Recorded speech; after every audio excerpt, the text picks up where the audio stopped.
Virginia, they had a law that if African Americans were caught using herbs, they could be punished by death. A lot of us knew herbs, just like some of us knew how to read, but we hid it.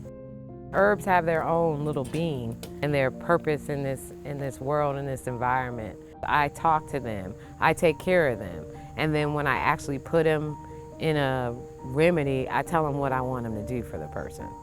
To me, I feel they're a spirit.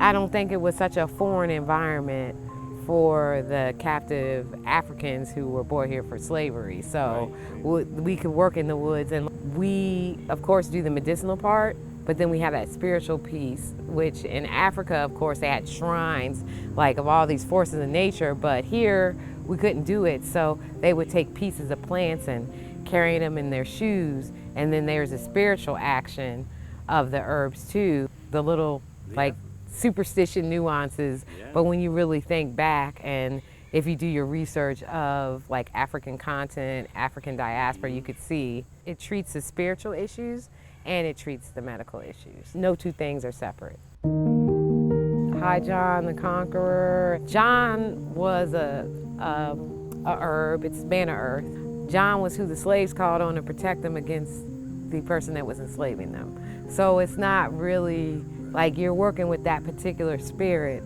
It would always outsmart master, but not by brute strength. It was by wit. And there were people that, mix up remedies from plants.